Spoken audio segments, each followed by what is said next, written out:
Hello, friends. My name is Aladdin from Agrabah, and I'm here today to read you guys a story. One of my favorite stories, Aladdin, a book about me and my friends.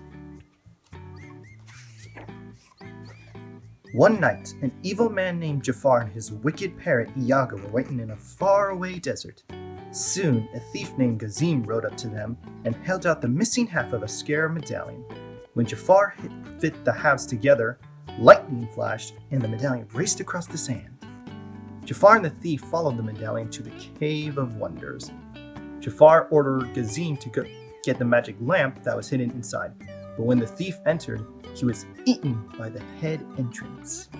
Then the tiger had spoke. Only one is worthy may enter here. Scary tiger entrance. The next morning, a poor young man named Aladdin, me, and his monkey, Abu, were walking through the marketplace of Agrabah. Suddenly, Aladdin noticed a pretty young woman. It was love at first sight, and it was. The young woman took an apple from a fruit seller's cart to give to a hungry boy. When the man demanded payment, when she did not have, Aladdin and Abu rushed to help her. "Thank you for finding my sister," Aladdin said to the fruit seller. He quickly led the young woman away. A nice, warm, peaceful day. "This is your first time in the marketplace, huh?" asked Aladdin. "I ran away," the young woman explained. "My father's forcing me to get married." Suddenly, palace guards appeared. They arrested Aladdin under the orders from Jafar, the Sultan's advisor. The young woman demanded that they release him. She was really Princess Jasmine, the Sultan's daughter. Princess Jasmine returned to the palace and ordered Jafar to release Aladdin. Jafar told him it was too late. The young man had been killed. But Aladdin was not dead. Jafar had learned that Aladdin was the only person worthy to enter the cave. Aladdin could bring the magic lamp to Jafar. Jafar took Aladdin to the Cave of Wonders. "Proceed," said the tiger head. "Touch nothing but the lamp." Aladdin and Abu gasped when they saw all the gold and the jewels in the cavern. They even found a magic carpet. But just as Aladdin spotted the magic lamp, Abu touched a huge glittering jewel. With a loud rumble, the cave began to collapse. Aladdin and Abu were trapped. That was not my idea. That was all Abu. But I found the lamp. But Abu still had the magic lamp. Aladdin took the old lamp and tried to rub off some of the dust. Poof!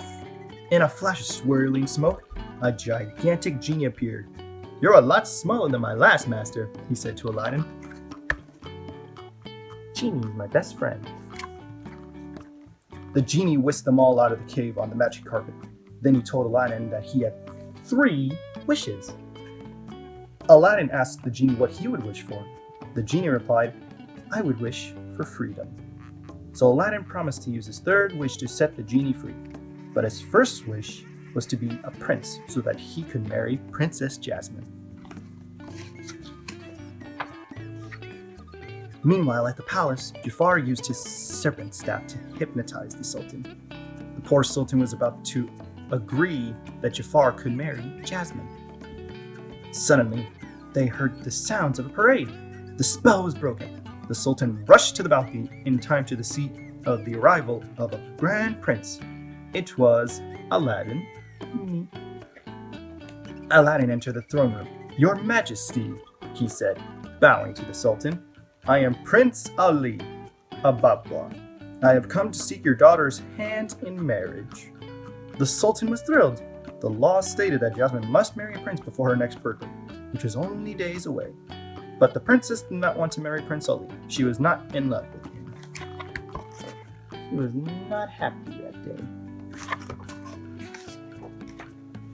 Prince Ali offered the princess a ride on his magic carpet, hoping to win her love. During the magical journey, Princess Jasmine realized that Prince Ali was the young man who had helped her in the marketplace. That starry night, Aladdin and Princess Jasmine fell in love. And love it was. Jafar didn't want anyone else to marry Jasmine and foil his evil plans. He was so angry that he had Ali captured and thrown into the sea. Luckily, Aladdin had the magic lamp with him, summoned the genie and asked for his second wish to save his life. The genie quickly transported Aladdin back to the palace in Agrabah. He really saved my skin back there. Jafar was determined to marry Princess Jasmine. "I will never marry you, Jafar," cried Jasmine.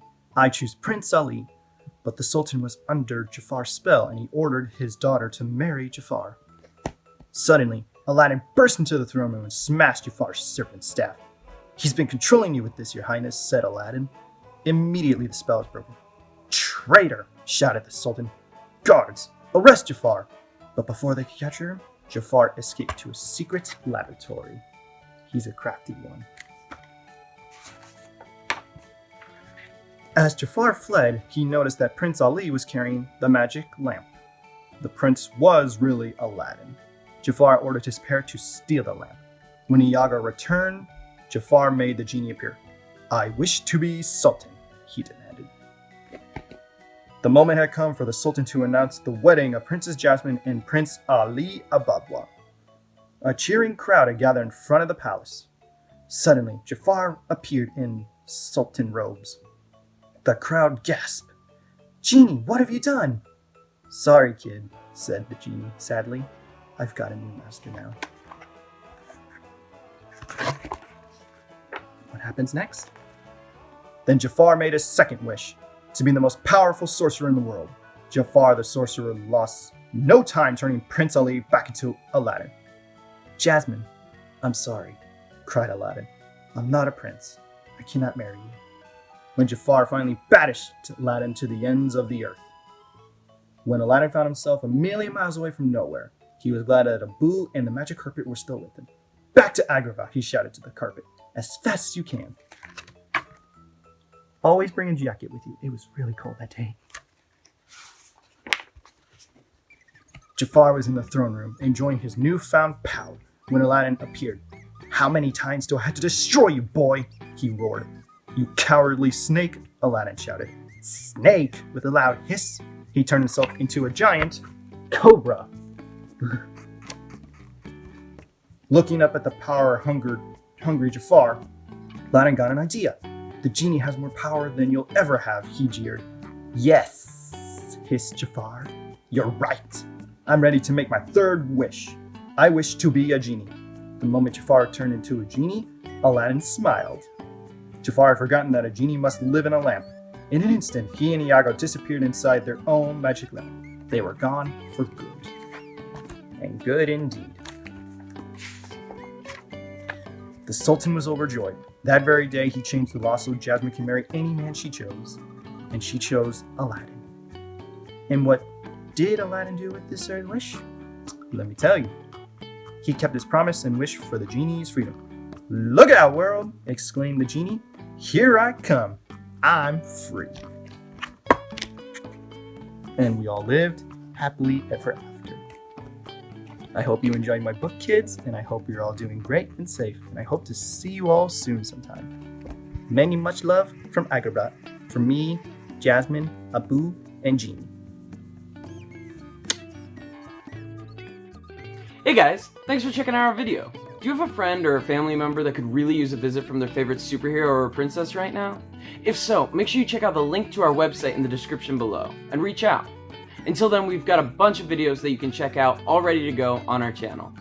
Thanks again, you guys, and we hope you have a wonderful rest of your day.